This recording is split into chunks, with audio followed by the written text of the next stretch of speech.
شروع اللہ کا نام لے کر جو بڑا مہربان نہایت رحم والا ہے۔ وہ رحمان ہی ہے جس نے قرآن کی تعلیم دی، اسی نے انسان کو پیدا کیا، اسی نے اس کو واضح کرنا سکھایا۔ سورج اور چاند حساب میں جکڑے ہوئے ہیں، اور بیلے اور درخت سب اس کے آگے سجدہ کرتے ہیں، اور آسمان کو اسی نے بلند کیا ہے، اور اسی نے ترازو قائم کی ہے کہ تم تولنے میں ظلم نہ کرو، اور انصاف کے ساتھ وزن کو ٹھیک رکھو اور تول میں کمی نہ کرو۔ اور زمین کو اسی نے ساری مخلوقات کے لیے بنایا ہے، اسی میں میوے اور کھجور کے گھابو والے درخت بھی ہے، اور بھوسے والا غلہ اور خوشبودار پھول بھی۔ تو تم دونوں اپنے پروردگار کی کون کون سی نعمتوں کو جھٹلاؤ گے؟ اسی نے انسان کو ٹھیکرے کی طرح کھنکھناتی ہوئی مٹی سے پیدا کیا، اور جنات کو آگ کی لپٹ سے پیدا کیا۔ تو تم دونوں اپنے پروردگار کی کون کون سی نعمتوں کو جھٹلاؤ گے؟ دونوں مشرقوں اور دونوں مغربوں کا پروردگار وہی ہے۔ تو تم دونوں اپنے پروردگار کی کون کون سی نعمتوں کو جھٹلاؤ گے؟ اسی نے دو سمندروں کو اس طرح چلایا کہ وہ دونوں آپس میں مل جاتے ہیں، پھر بھی ان کے درمیان ایک آڑ ہوتی ہے کہ وہ دونوں اپنی حد سے بڑھتے نہیں۔ تو تم دونوں اپنے پروردگار کی کون کون سی نعمتوں کو جھٹلاؤ گے؟ ان دونوں سمندروں سے موتی اور مونگا نکلتا ہے۔ تو تم دونوں اپنے پروردگار کی کون کون سی نعمتوں کو جھٹلاؤ گے؟ اور اسی کے قبضے میں ہے وہ جہاز ہے جو سمندر میں پہاڑوں کی طرح اونچے کھڑے کیے گئے ہیں۔ تو تم دونوں اپنے پروردگار کی کون کون سی نعمتوں کو جھٹلاؤ گے؟ اس زمین میں جو کوئی ہے فنا ہونے والا ہے، اور صرف تمہارے پروردگار کی جلال والی فضل و کرم والی ذات باقی رہے گی۔ تو تم دونوں اپنے پروردگار کی کون کون سی نعمتوں کو جھٹلاؤ گے؟ آسمانوں اور زمین میں جو بھی ہے اسی سے اپنی حاجتیں مانگتے ہیں، وہ ہر روز کسی شان میں ہیں۔ تو تم دونوں اپنے پروردگار کی کون کون سی نعمتوں کو جھٹلاؤ گے؟ اے دو بھاری مخلوقوں، ہم ان قریب تمہارے حساب کے لیے فارغ ہونے والے ہیں۔ تو تم دونوں اپنے پروردگار کی کون کون سی نعمتوں کو جھٹلاؤ گے؟ اے انسانوں اور جنات کے گروہ، اگر تم میں یہ بل ہوتا ہے کہ آسمانوں اور زمین کی حدود سے پار نکل سکو تو پار نکل جاؤ، تم زبردست طاقت کے بغیر پار نہیں ہو سکو گے۔ تو تم دونوں اپنے پروردگار کی کون کون سی نعمتوں کو جھٹلاؤ گے؟ تم پر آگ کا شعلہ اور تانبے کا رنگ کا دھواں چھوڑا جائے گا، پھر تم اپنے بچاؤ نہیں کر سکو گے۔ تو تم دونوں اپنے پروردگار کی کون کون سی نعمتوں کو جھٹلاؤ گے؟ غرض وہ وقت آئے گا جب آسمان پھٹ پڑے گا اور لال چمڑے کی طرح سرخ گلاب بن جائے گا۔ تو تم دونوں اپنے پروردگار کی کون کون سی نعمتوں کو جھٹلاؤ گے؟ پھر اس دن نہ کسی انسان سے اس کے گناہ کے بارے میں پوچھا جائے گا اور نہ کسی جن سے۔ تو تم دونوں اپنے پروردگار کی کون کون سی نعمتوں کو جھٹلاؤ گے؟ مجرم لوگوں کو ان کی علامتوں سے پہچان لیا جائے گا، پھر انہیں سر کے بالوں اور پاؤں سے پکڑا جائے گا۔ تو تم دونوں اپنے پروردگار کی کون کون سی نعمتوں کو جھٹلاؤ گے؟ یہ ہے وہ جہنم جسے یہ مجرم لوگ جھٹلاتے تھے، یہ اسی کے اور کھولتے ہوئے پانی کے درمیان چکر لگائے گے۔ تو تم دونوں اپنے پروردگار کی کون کون سی نعمتوں کو جھٹلاؤ گے؟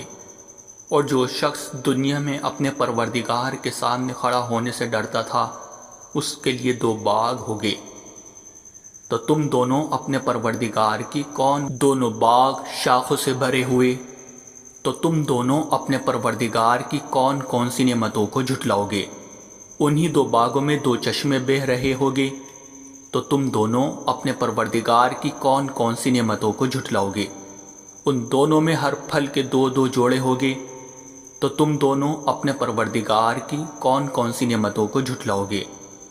وہ جنتی لوگ ایسے فرشوں پر تکیہ لگائے ہوئے ہوگے جن کے بستر زویز ریشم کے ہوگے، اور دونوں باغوں کے پھل جھک پڑے رہے ہوگے۔ تو تم دونوں اپنے پروردگار کی کون کون سی نعمتوں کو جھٹلاؤ گے؟ انہی باغوں میں وہ نیچی نگاہ والیاں ہوگی جنہیں ان جنتیوں سے پہلے نہ کسی انسان نے کبھی چھوا ہوگا اور نہ کسی جن نے۔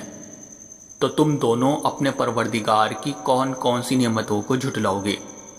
وہ ایسے ہوگے جیسے یاقوت اور مرجان۔ تو تم دونوں اپنے پروردگار کی کون کون سی نعمتوں کو جھٹلاؤ گے؟ اچھائی کا بدلہ اچھائی کے سوا اور کیا ہے؟ تو تم دونوں اپنے پروردگار کی کون کون سی نعمتوں کو جھٹلاؤ گے؟ اور ان دو باغوں سے کچھ کم درجے کے دو باغ اور ہوگے۔ تو تم دونوں اپنے پروردگار کی کون کون سی نعمتوں کو جھٹلاؤ گے؟ دونوں سبز کی کثرت سے سیاہی کی طرف مائل۔ تم دونوں اپنے پروردگار کی کون کون سی نعمتوں کو جھٹلاؤ گے؟ انہی میں دو ابلتے ہوئے چشمے ہوگے۔ تو تم دونوں اپنے پروردگار کی کون کون سی نعمتوں کو جھٹلاؤ گے؟ انہی میں میوے اور کھجورے اور انار ہوگے۔ تو تم دونوں اپنے پروردگار کی کون کون سی نعمتوں کو جھٹلاؤ گے؟ انہی میں خوبصورت عورتیں ہوگی۔ تو تم دونوں اپنے پروردگار کی کون کون سی نعمتوں کو جھٹلاؤ گے؟ وہ حوریں جنہیں خیموں میں حفاظت سے رکھا گیا ہو۔ تو تم دونوں اپنے پروردگار کی کون کون سی نعمتوں کو جھٹلاؤ گے؟ انہی ان جنتیوں سے پہلے نہ کسی انسان نے کبھی چھوا ہوگا اور نہ کسی جن نے۔ تو تم دونوں اپنے پروردگار کی کون کون سی نعمتوں کو جھٹلاؤ گے؟ وہ جنتی سبز رف اور عجیب و غریب قسم کی خوبصورت فرش پر تکیہ لگائے ہوئے ہوگی۔ تو تم دونوں اپنے پروردگار کی کون کون سی نعمتوں کو جھٹلاؤ گے؟ بڑا بابرکت نام ہے تمہارے پروردگار کا، جو عظمت والا بھی ہے، کرم والا بھی۔ قسم ہے رات کی جب وہ چھا جائے اور دن کی جب اس کا اجالا پھیل جائے، اور اس ذات کی جس نے نر اور مادہ کو پیدا کیا، کہ حقیقت میں تم لوگوں کی کوششیں الگ الگ قسم کی ہے۔ اب جس کسی نے اللہ کے راستے میں مال دیا اور تقوی اختیار کیا اور سب سے اچھی بات کو دل سے مانا، تو ہم اس کو آرام کی منزل تک پہنچنے کی تیاری کرا دیں گے۔ رہا وہ شخص جس نے بخل سے کام لیا اور اللہ سے بے نیازی اختیار کی اور سب سے اچھی بات کو جھٹلایا، تو ہم اس کو تکلیف کی منزل تک پہنچنے کی تیاری کرا دیں گے۔ اور جب ایسا شخص تباہی کے گڑھے میں گرے گا تو اس کا مال اس کے کچھ کام نہیں آئے گا۔ یہ سچ ہے کہ راستہ بتلا دینا ہمارے ذمے ہے، اور یہ بھی سچ ہے کہ آخرت اور دنیا دونوں ہمارے قبضے میں ہیں۔ لہٰذا میں نے تمہیں ایک بھڑکتی ہوئی آگ سے خبردار کر دیا ہے۔ اس آگ میں کوئی اور نہیں، وہی بدبخت داخل ہوگا جس نے حق کو جھٹلایا اور منہ موڑا، اور اس سے ایسے پرہیزگار شخص کو دور رکھا جائے گا جو اپنا مال پاکیزگی حاصل کرنے کے لیے اللہ کے راستے میں دیتا ہے، حالانکہ اس پر کسی کا کوئی احسان نہیں تھا جس کا بدلہ دیا جاتا۔ البتہ وہ صرف اپنے اس پروردگار کی خوشنودی چاہتا ہے جس کی شان سب سے اونچی ہے۔ یقین رکھو ایسا شخص عنقریب خوش ہو جائے گا۔ اور زمین پر چلنے والا کوئی جاندار ایسا نہیں ہے جس کا رزق اللہ نے اپنے ذمے نہ لے رکھا ہو۔ وہ اس کے مستقل ٹھکانے کو بھی جانتا ہے اور عارضی ٹھکانے کو بھی۔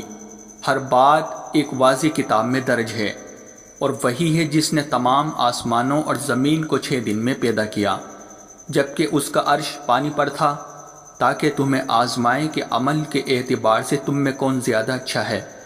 اور اگر تم لوگوں سے یہ کہو کہ تمہیں مرنے کے بعد دوبارہ زندہ کیا جائے گا، تو جن لوگوں نے کفر اپنا لیا ہے وہ یہ کہیں گے کہ یہ کھلے جادو کے سوا کچھ نہیں ہے۔ اور اگر ہم ان لوگوں سے کچھ عرصے کے لیے عذاب کو مؤخر کر دیں تو وہ یہی کہتے رہیں گے کہ آخر کس چیز نے اس عذاب کو روک رکھا ہے۔ جس دن وہ عذاب آ گیا تو وہ ان سے ٹلائے نہیں ٹلے گا، اور جس کا یہ مذاق اڑا رہے ہیں وہ ان کو چاروں طرف سے گھیر لے گی۔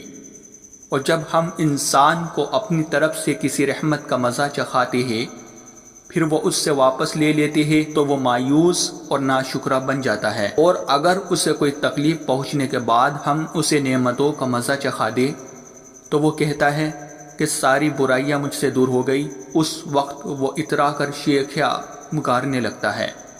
ہاں، مگر جو لوگ صبر سے کام لیتے ہیں اور نیک عمل کرتے ہیں وہ ایسے نہیں ہیں، ان کو مغفرت اور بڑا اجر نصیب ہوگا۔ پھر اے پیغمبر، جو وحی تم پر نازل کی جا رہی ہے، کیا یہ ممکن ہے کہ تم اس کا کوئی حصہ چھوڑ بیٹھو اور اس سے تمہارا دل تنگ ہو جائے؟ کیونکہ یہ لوگ کہتے ہیں کہ ان محمد پر کوئی خزانہ کیوں نازل نہیں ہوا یا کوئی فرشتہ ان کے ساتھ کیوں نہیں آیا۔ تم تو ایک آگاہ کرنے والے ہو، اور اللہ ہے جو ہر چیز کا مکمل اختیار رکھتا ہے۔